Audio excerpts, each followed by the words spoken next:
എല്ലാവർക്കും കൃഷ്ണകൃപ എന്നെൻ്റെ ചാനലിലേക്ക് സ്വാഗതം. നിങ്ങൾക്ക് സന്തോഷം ലഭിക്കാത്തതിൻ്റെ യഥാർത്ഥ കാരണം എന്താണെന്ന് ഞാൻ പറഞ്ഞുതരാം.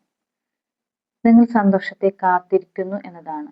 സന്തോഷം കാത്തിരിക്കേണ്ട ഒന്നല്ല, അത് നമ്മൾ നിർമ്മിച്ചെടുക്കേണ്ടത് ഒന്നാണ്. സന്തോഷം എവിടെയും ഒളിച്ചിരിക്കുന്നതല്ല നമ്മൾ തേടി വരാനായിട്ട്, അത് നമ്മൾ നിർമ്മിച്ചെടുക്കണം. ഒരു ഉദാഹരണം ഞാൻ പറഞ്ഞു തരട്ടെ, നിങ്ങൾക്ക് മനസ്സിലാവാൻ വേണ്ടിയിട്ട്. ഒരാൾ ലോട്ടറി ഒന്നും എടുക്കുന്നില്ല, ഒരു ലോട്ടറി പോലും എടുക്കുന്നില്ല, എന്നിട്ട് ദൈവത്തിൻ്റെ അടുത്ത് പ്രാർത്ഥിക്കുകയാണ്, എനിക്ക് ലോട്ടറി എടുക്കണമേ എന്ന്. ഇതൊരു ഉദാഹരണമായിട്ട് പറയാണ്. ഇതുപോലെ തന്നെയാണ് നമ്മൾ വീട്ടിലിരുന്ന് വെറുതെ സന്തോഷത്തെ ആഗ്രഹിക്കുന്നു. അത് നേടിയെടുക്കാനായിട്ട് നമ്മളൊന്നും ചെയ്യുന്നില്ല, നമ്മളെ തേടി വരണമെന്ന് ആഗ്രഹിച്ചിരിക്കുന്നു.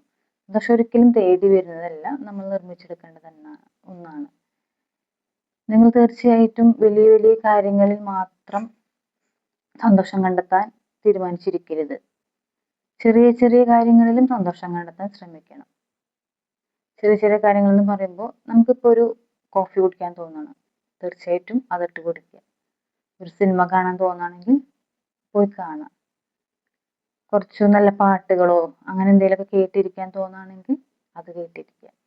നല്ല സുഹൃത്തുക്കളോടൊക്കെ സംസാരിച്ചിരിക്കാൻ തോന്നുകയാണെങ്കിൽ അത് ചെയ്യുക. അങ്ങനെ ചെറിയ ചെറിയ കാര്യങ്ങളിലും നമ്മൾ സന്തോഷം കണ്ടെത്താൻ ശ്രമിക്കണം.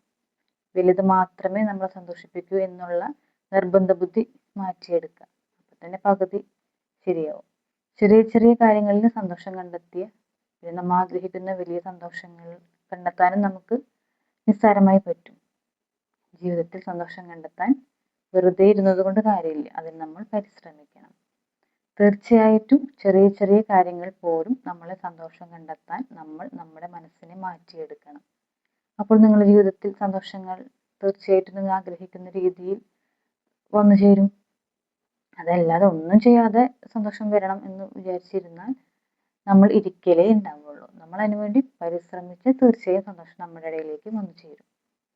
അല്ലാതെ വെറുതെ ഇരുന്ന് ലോട്ടറി അടിക്കാൻ, ഞാൻ നേരത്തെ ഒരു ഉദാഹരണം പറഞ്ഞില്ലേ, ലോട്ടറി അടിക്കാൻ നമ്മൾ ആഗ്രഹിക്കും, പക്ഷെ നമ്മൾ അതിനുവേണ്ടി ലോട്ടറി പോലും എടുക്കുന്നില്ല. അതേപോലെ ആയിരിക്കും ഒന്നും ചെയ്യാതെ സന്തോഷം ആഗ്രഹിച്ച് ഇരിക്കുന്നവർ.